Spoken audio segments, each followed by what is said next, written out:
Welcome back, everybody. It is Sunday, August 9th, 2026, and we left off on Genesis 19. The two angels came to Sodom in the evening, and Lot was sitting in the gate of Sodom. Actually, give me a second.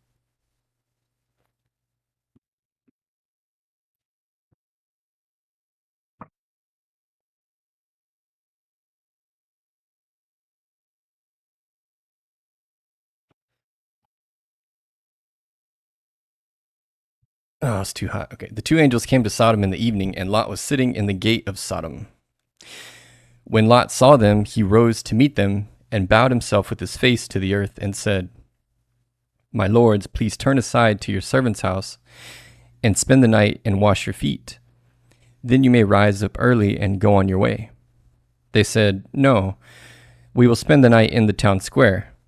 But he pressed them strongly. So they turned aside to him and entered his house. And he made them a feast and baked unleavened bread, and they ate. But before they lay down, the men of the city, the men of Sodom, both young and old, all the people to the last man, surrounded the house. And they called to Lot,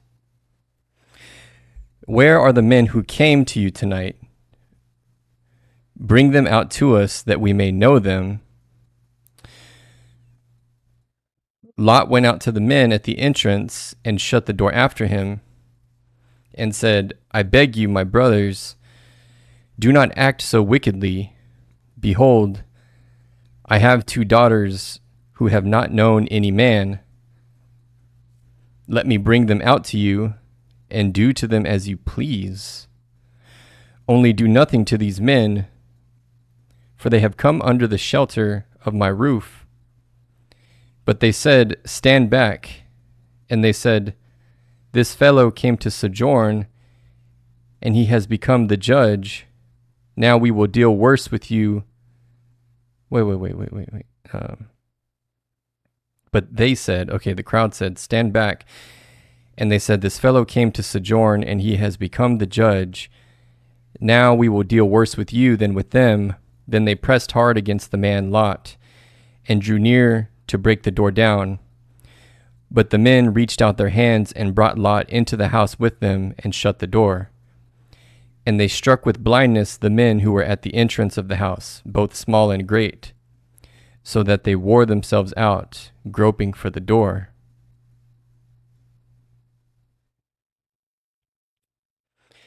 Okay, so, geez.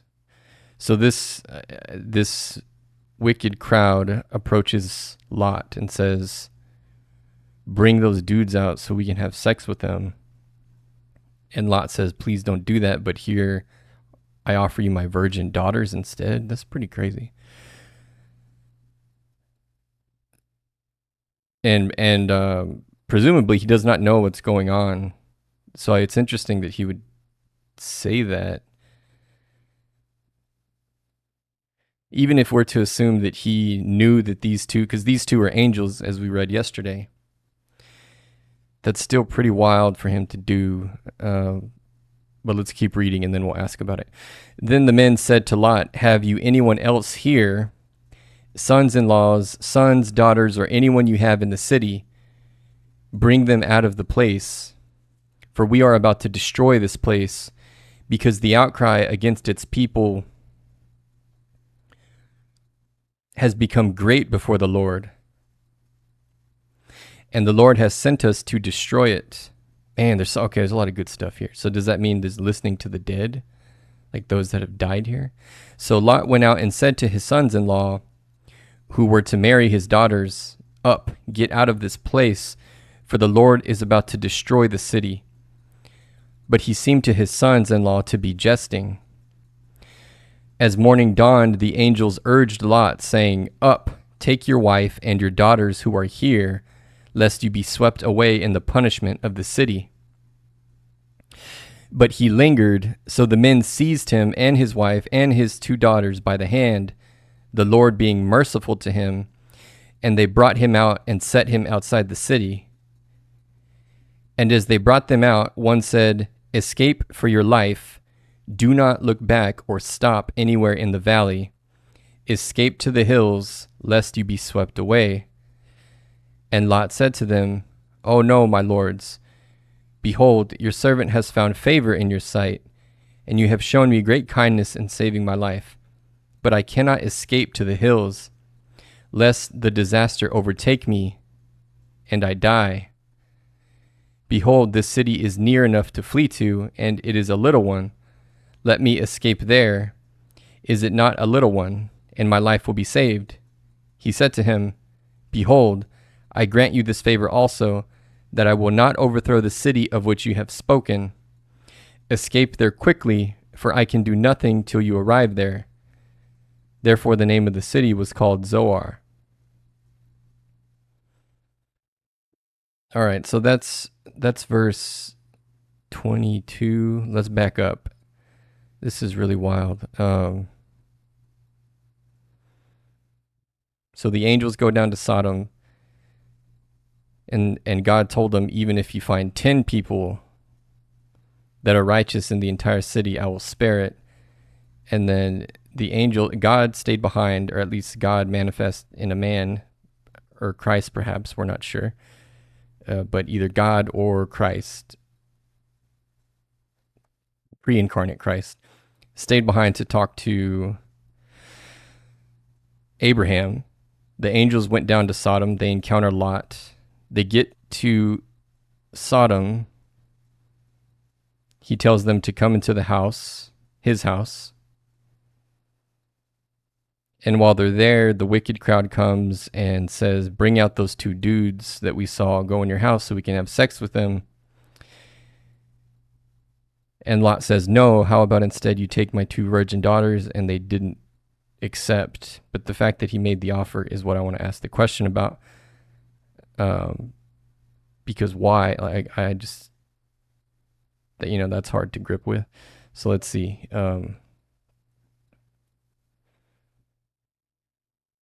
What do the theologians say about this encounter? It seems very strange that Lot would make an offer of his virgin daughters, whether they were virgins or not, to please the crowd in order to save the men. And even if he knew they were angels or not, it still seems like perhaps his character could be called into question for even making the offer. Am I missing something here?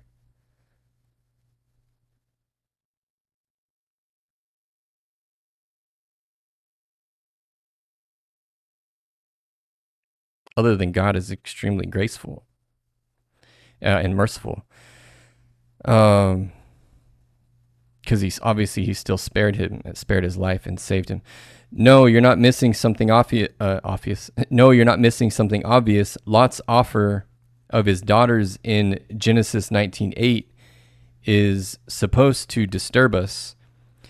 A very common conclusion among Jewish and Christian interpreters is that the narrative does not present that offer as morally acceptable simply because Lot is, in some sense, the more righteous person in Sodom.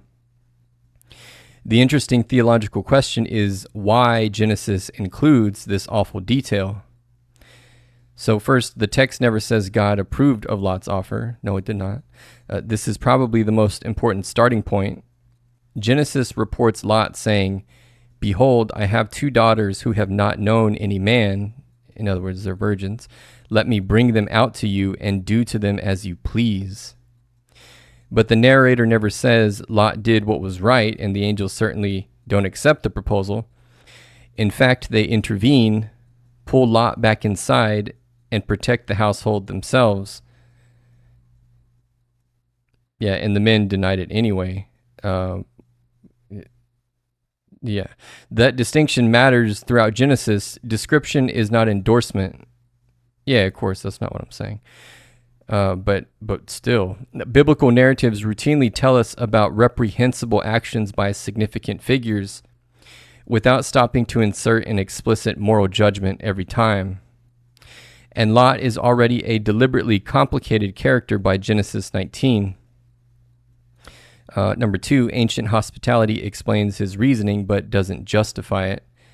This is where historical context helps, although sometimes commentators push it too far. In the ancient Near East, receiving someone under the shelter of my roof created a very serious obligation of hospitality and protection. Lot explicitly appeals to that obligation. He says, "Only do nothing to these men, for they have come under the shelter of my roof."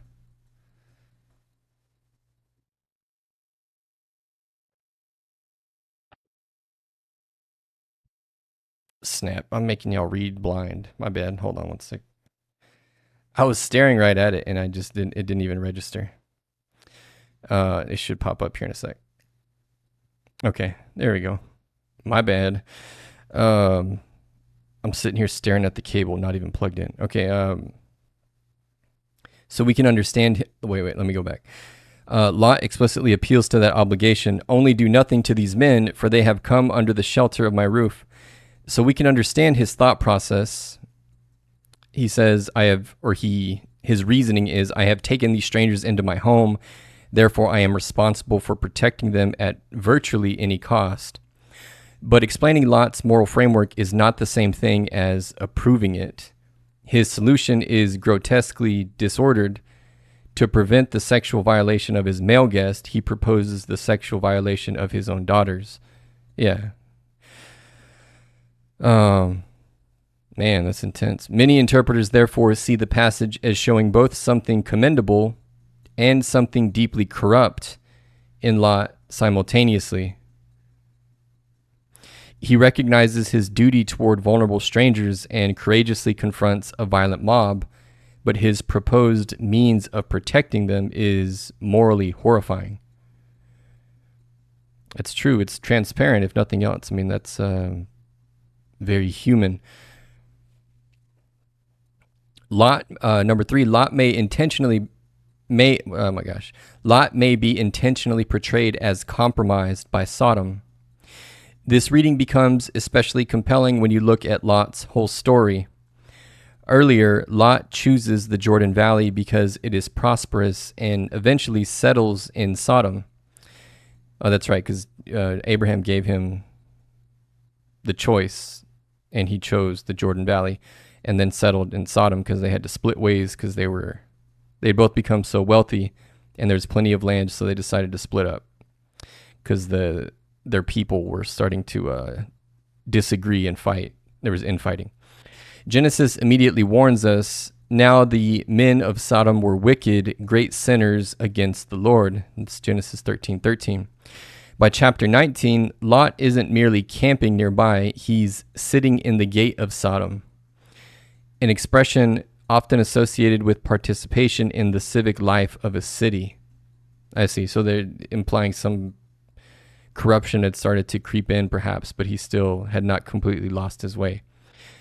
So him sitting at the gate and not living in town square, perhaps being a metaphor for his how deeply he'd become involved. So partially corrupt, not fully. So one major theological reading is that Lot has lived in Sodom long enough that his moral instincts have become badly distorted. He knows the mob's intended act is wicked. He explicitly calls it wicked in verse 7. But his alternative reveals how compromised his own moral judgment has become. That makes Lot fascinating because Scripture later calls him righteous Lot in 2 Peter. Lot is described as a righteous man distressed by the lawless behavior surrounding him. Which it's hard to not turn up your nose at this, but even if by your own measure, like me reading this personally, you reading this personally to yourself,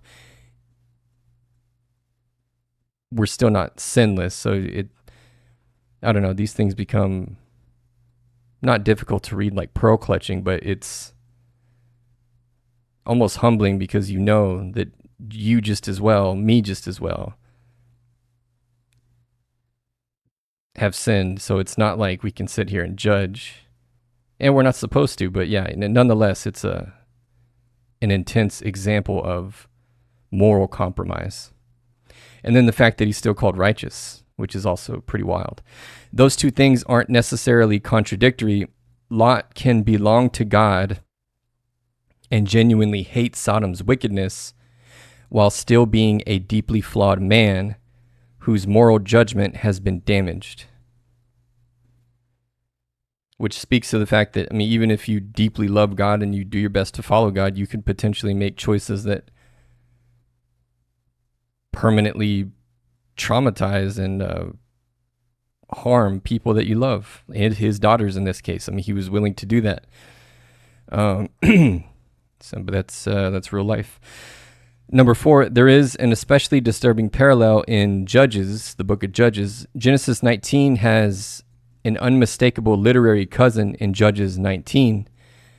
A Levite and his concubine are given hospitality in Gibeah.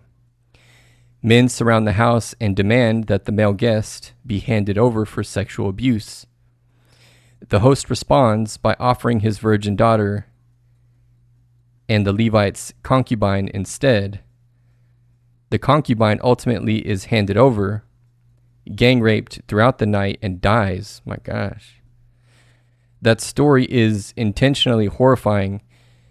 Judges uses it to demonstrate just how morally ruined Israel has become.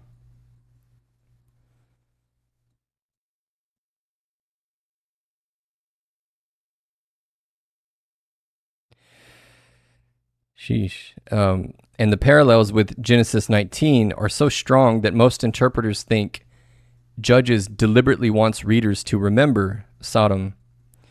The shocking point is essentially Israel has become like Sodom. That comparison makes it especially difficult to argue that offering the women is somehow being presented as morally good behavior. In Judges, the corresponding act forms part of one of the Bible's strongest depictions of human depravity.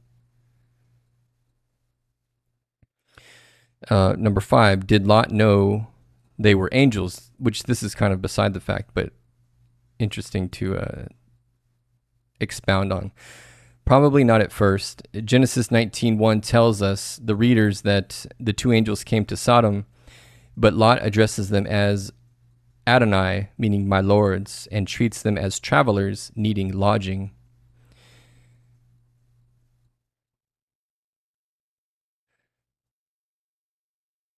Let's see. Let's read this one. Number 6. There is also an ancient interpretation that is extremely hard on Lot. Your instinct about his character has quite old precedent. Some early Jewish interpreters sharply condemned Lot for this, and among Christian theologians, Augustine of Hippo wrestled with passages like this using the principle that one must not commit one evil in order to prevent another. Likewise, later Christian moral theology generally does not permit Lot's logic. I can allow an innocent person to be sexually assaulted if doing so prevents another grave evil. The end doesn't make the means righteous. There have also been interpreters who tried to soften Lot's proposal, for example, suggesting that he knew the mob wouldn't accept women or that the offer was rhetorical, but that is speculative. Nothing in Genesis actually tells us that. The straightforward reading is much uglier. Lot really offers them. And number 7, there's a remarkable irony in what happens immediately afterward. This is one of the details that makes me think Genesis wants us to have serious reservations about Lot. Lot says, essentially, take my daughters, but don't violate my guest. The angels don't permit either thing to happen. They rescue Lot. Yet after Sodom's destruction, Genesis 19 ends with Lot becoming sexually involved with those very daughters. This time after they intoxicate him. So I guess we're about to read that. Jeez. So the chapter is bookended by profoundly disordered sexuality involving Lot's family.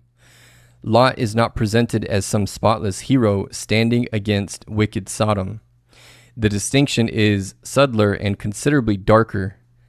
God rescues Lot from Sodom, but there is something of Sodom in Lot's family already. And notice another uncomfortable detail. When the angels tell Lot to flee, Lot hesitates. It did say that, but he lingered.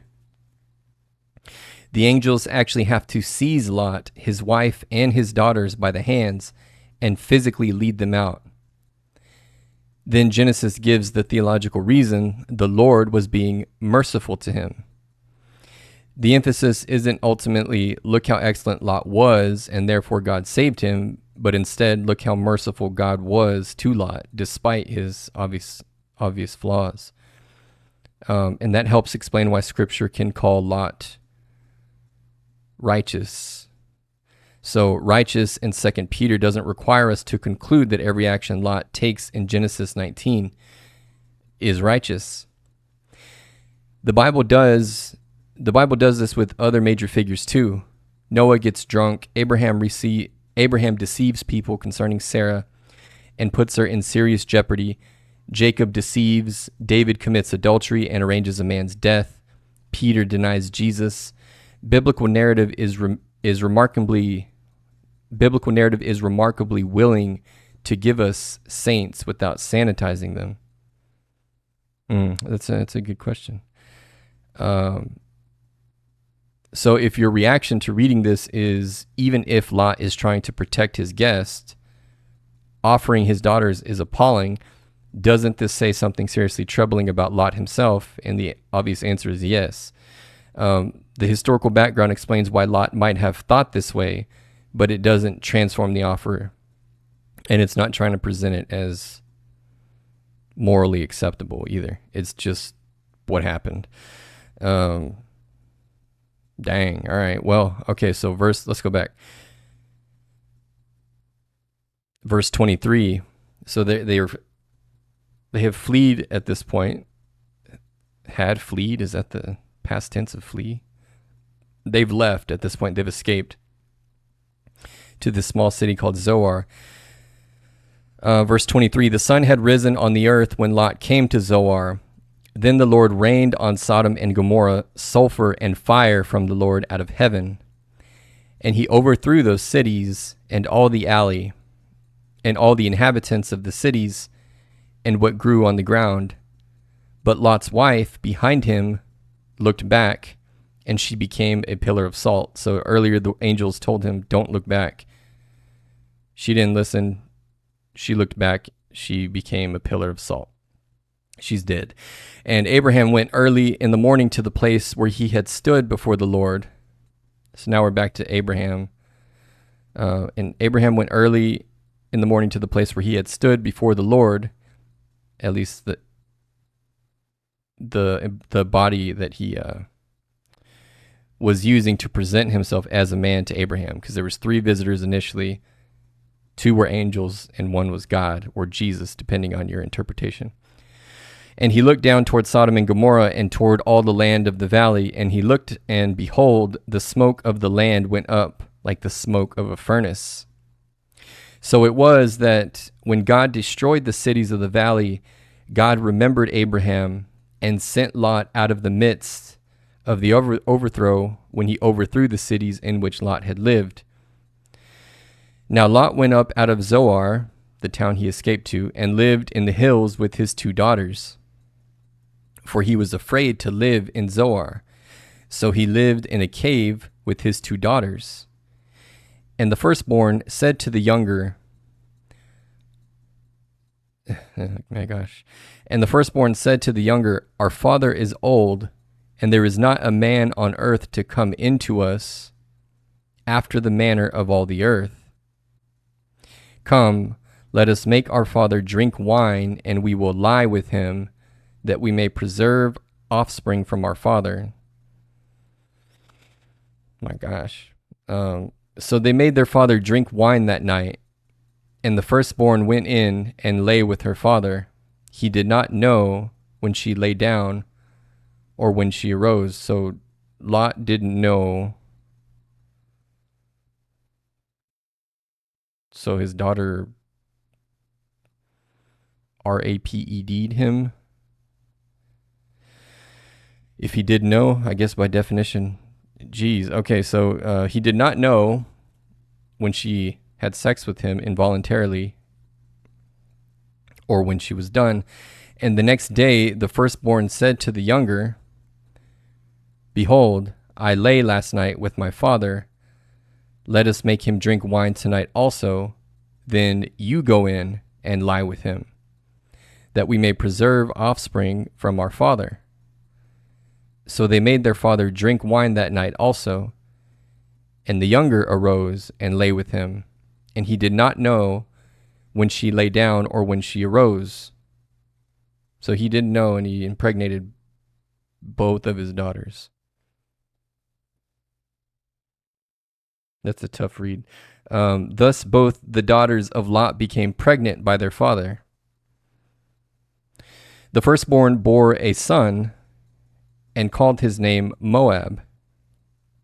He is the father of the Moabites to this day. The younger also bore a son and called his name Ben-Ami. He is the father of the Ammonites to this day. Man. Genesis 20, verse 1. From there, Abraham journeyed toward the territory of Negeb and lived between Kadesh and Shur. And he sojourned. Well, hold on. Okay, so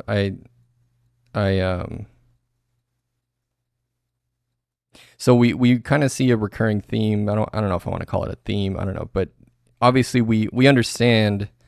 Speaking for you guys, speaking for myself, I understand that by the Bible including these things, it's not saying that these things are morally acceptable. So I mean, that's clear to me. Hopefully that's clear to everybody. But I just think it's really interesting, the thinking behind why,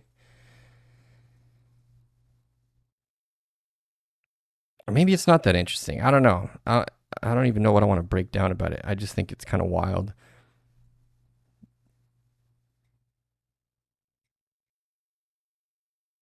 But I suppose, well, actually, maybe I will. Okay, actually, I do have a question. I think it's a reasonable question. So when something like this happens, right? So God saved Lot. He chose, and obviously God knew what Lot had done, and presumably, and when I say what he had done, meaning he offered up his virgin daughters to a violent and sexually depraved crowd. And presumably Lot had done, he had sinned before that. That wasn't his only sin in his entire life. We can almost guarantee that. But he saved him nonetheless, as he saves us. And we are not perfect. So that's not really the point. But my question now is, would something, well, let me just ask it and then I'll explain myself as I ask it. We know that God was merciful to Lot and saved him, even though he offered up his virgin daughters to a sexually depraved and violent crowd. My question is, although the Bible doesn't explicitly say, but what would theologians say about the question of whether or not the daughter's actions, how would they be seen in God's eyes? Presumably, would they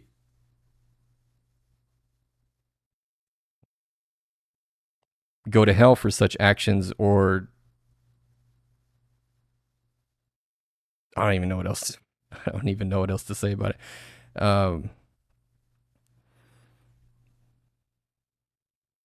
I'm just curious more than anything at this point. Yes, the distinction you're making is important. Most Christian theologians would regard what Lot's daughters did in Genesis as gravely sinful, but they would not conclude from the passages that the daughters therefore went to hell. Scripture simply does not tell us their ultimate fate. There are actually several layers to what is happening in that rather grim chapter. So how would their actions be viewed? The daughters deliberately intoxicate their father and have sex with him without his meaningful knowledge or consent.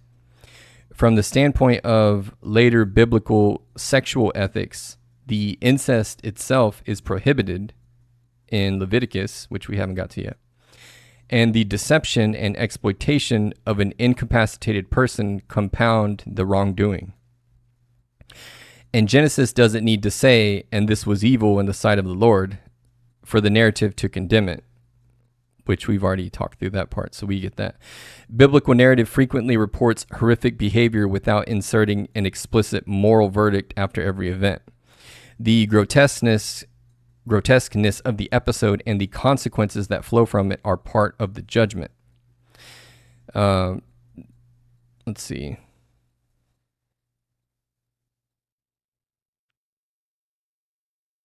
Yeah, it doesn't really take a hard stance, and I think that's fair because the scripture doesn't say, and we just can't really know. And so it's just one of those things. All right, let's just go on. So, yeah, okay. Genesis 20, verse 1. Excuse me. From there, Abraham journeyed toward the territory of the Negeb and lived between Kadesh and Shur. And he sojourned in Gerar. And Abraham said of Sarah, his wife, "She is my sister." So he's back to doing this again. He's lying again about his wife being his sister. He did not learn his lesson. Okay, and Abraham said of Sarah, his wife, "She is my sister." And Abimelech, king of Gerar, sent and took Sarah. So twice he's done this. That's crazy. Which I suppose, so God never, it's interesting because the first time he did it with the Pharaoh, God had just told him that he will make great nations of him and he's going to bless him. But in order to protect, he was worried for his life that if the Pharaoh saw his beautiful wife at the time, she's old now, but at the time he was worried that since his wife was so beautiful, they would kill him for being her husband and Pharaoh would just take her for himself. So instead he says, "Tell the Pharaoh that you're my sister." So she did. The Pharaoh took her anyway for his wife. But since he thought Abraham was her brother, he followed tradition and gave him a bunch of wealth and gifts in exchange for taking his quote-unquote sister as a wife. So through deception, he gained all of this wealth, but gave up his wife in the process, and then later got her back and got to leave with all of the wealth anyway, because he had God's favor. And so the question at the time was, like, why? Because God never said anything about God punishing him or pressing him about the fact that he was deceptive in that way. It didn't say anything about it. Although the deception is acknowledged and most agree that that doesn't mean it's okay. It's just what he decided to do, but God still didn't go back on his word. Now, years later, they're old now. So presumably, actually, that's the question. Okay, so presumably this would not still be necessary because they're old now, but he does it again. So let's ask about that.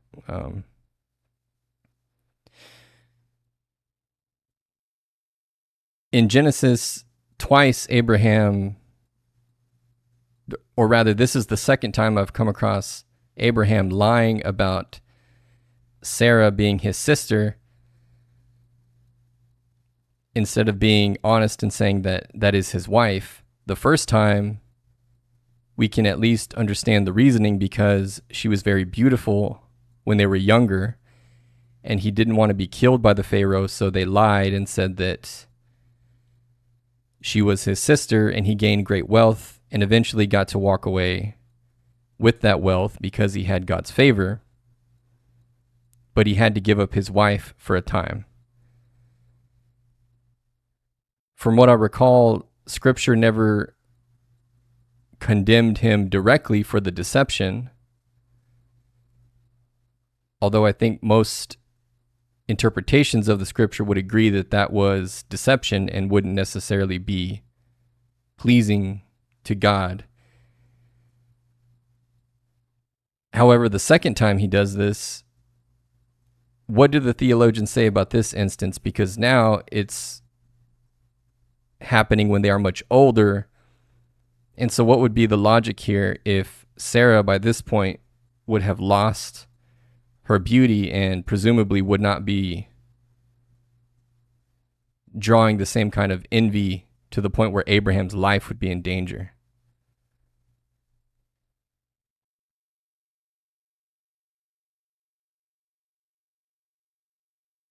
It's like the longest question ever, but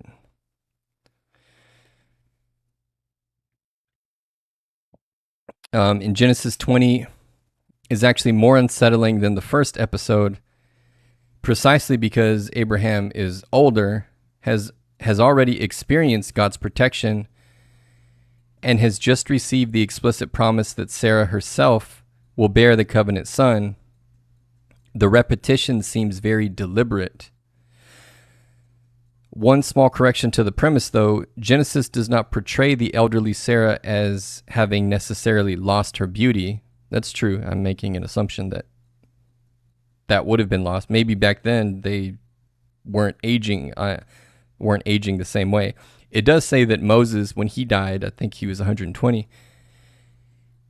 but that he had all the vigor of his youth. So I don't know, maybe perhaps back then you didn't get old and gray. You just, I guess, just killed over when you were old, but you didn't suffer the same kind of like physical attrition that we do now. Anyway, she is about 80 to 90 at this point, which makes Abimelech taking her surprising to modern readers. Ancient commentators and modern scholars have proposed several explanations. Sarah may still have been remarkably attractive. Abimelech's actions may have had political or dynastic motives rather than simply sexual attraction. Or the narrator may simply expect us to accept that she remained desirable. The text itself never tells us why Abimelech wanted her. More importantly, Genesis eventually tells us exactly why Abraham repeats the lie. Oh, okay, so we get an explanation at this point. When Abimelech confronts him, Abraham says, "I did it because I thought there is no fear of God at all in this place, and they will kill me because of my wife." So, yeah, okay, so he says it. So it's the exact same reasoning that he had before. And presumably, I guess you could say, since, and maybe this is a fault of ours, or we're meant to interpret it that way, is that without discipline, we don't really learn. So God didn't discipline Abraham for this, and so he does it again. I don't know if that's to speak to our nature or what. We'll ask about that. So anyway, so Abraham's reasoning is essentially the same as in Egypt: fear for his life. And then comes a fascinating detail. Genesis 20:12 says, "Besides, she is indeed my sister, the daughter of my father, though not the daughter of my mother, and she became my wife." So Abraham wasn't technically inventing the sibling relationship. Sarah was his half-sister.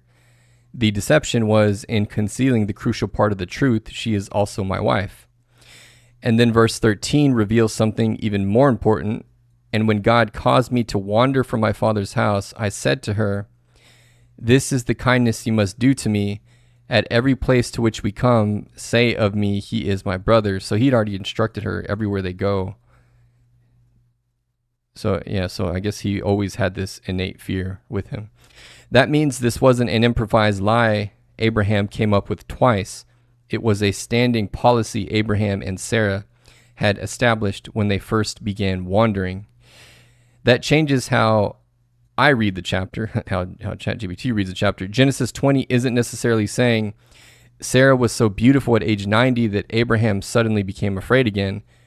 Abraham is saying essentially, this is the survival strategy we've been using whenever we are outsiders in potentially hostile territory.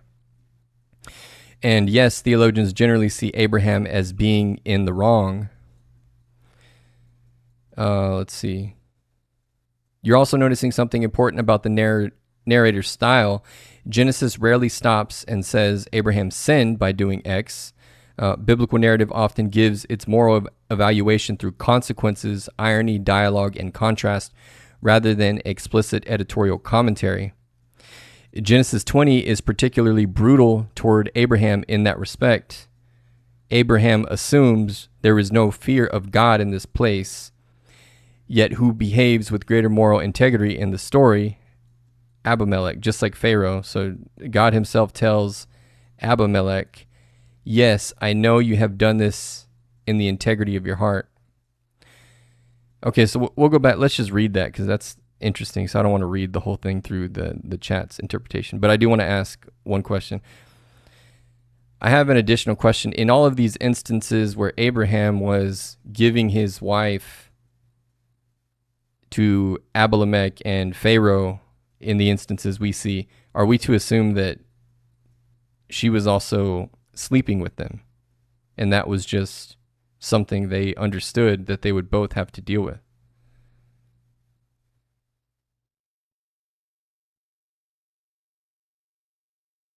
No, and this is an important distinction between the two stories. Genesis does not give us grounds to assume Sarah slept with either Pharaoh or Abimelech. Well, that's interesting. In the Abimelech episode, it explicitly tells us that she did not. With Pharaoh, the text is less explicit, so we simply don't know. But with Abimelech, it was explicitly no. That's interesting. Okay, so then let's go back then. So let's just read it. So, all right, so verse 2. And Abraham said of Sarah his wife, she is my sister. And Abimelech, king of Gerar, sent and took Sarah. But God came to Abimelech in a dream by night and said to him, behold, you are a dead man. Oh my gosh. He says, behold, you are a dead man because of the woman whom you have taken, for she is a man's wife. Now, okay, so this is pretty crazy. So this is yeah,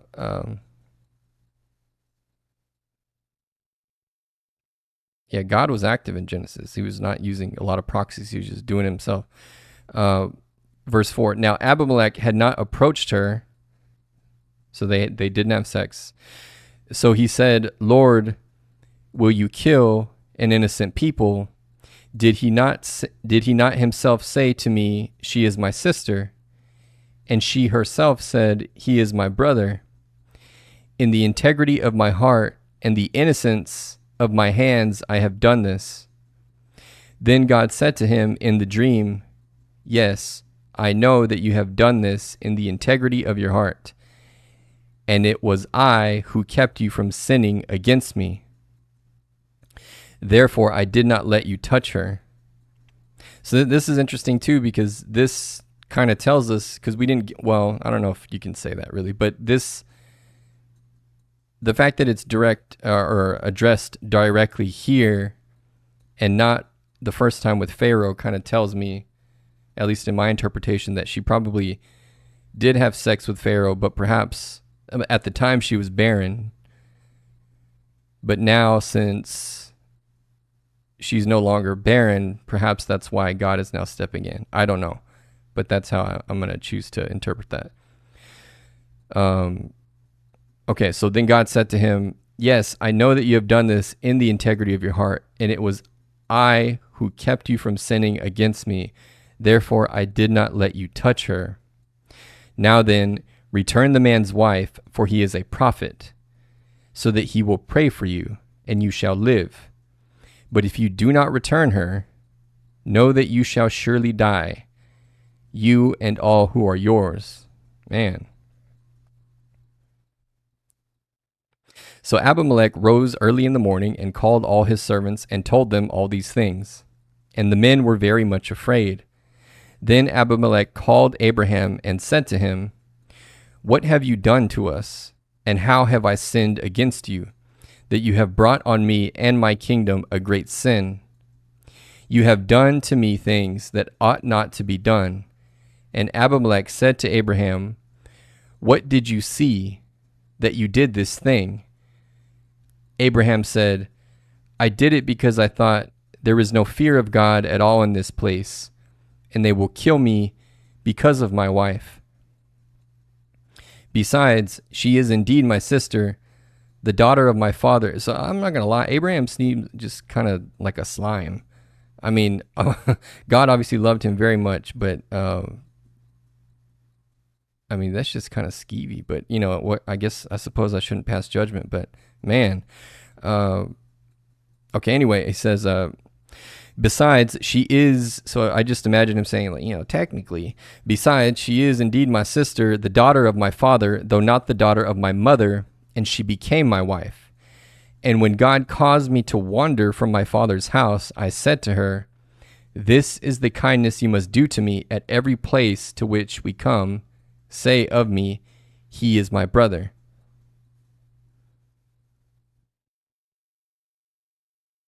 Then Abimelech took sheep and oxen and male servants and female servants and gave them to Abraham, so just like Pharaoh, and returned Sarah, his wife, to him. And Abimelech said, behold, my land is before you. Dwell where it pleases you. To Sarah he said, behold, I have given your brother 1,000 pieces of silver. It is a sign of your innocence in the eyes of all who are with you, and before everyone you are vindicated. Then Abraham prayed to God, and God healed Abimelech, and also healed his wife and female slaves, so that they bore children. For the Lord had closed all the wombs of the house of Abimelech because of Sarah, Abraham's wife. So if nothing else, I think it speaks to, like, why is this, like, twice this happens? So obviously it's a pattern that's intentional, and God still continues to, like, he's on Abraham's side here. This is not, there's still no reprimand of what Abraham is doing. So perhaps it's meant to serve as a very prominent example that if God gives you a promise, gives us a promise, and he did, Jesus Christ, he's going to keep it despite repeated obvious sins, which is everybody, us, all of us, which is comforting in a way. Instead of me like looking now, I'm trying to think, actually, you know, Lord, forgive me, I shouldn't have talked about Abraham in that way, because I'm certainly not perfect. But if anything, that's what I think it's trying to tell us, is that God doesn't break his promises, even though Abraham is doing these things openly and repeatedly, and it was planned, no less. It wasn't also, this is not some kind of on the spot kind of lie twice.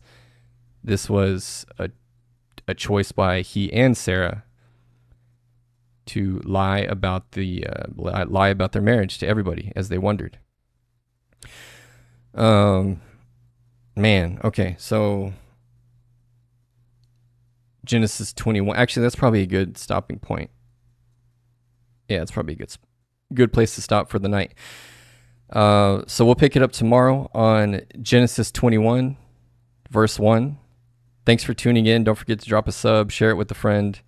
God bless you guys, and good night. Genesis has been really good, by the way. This is I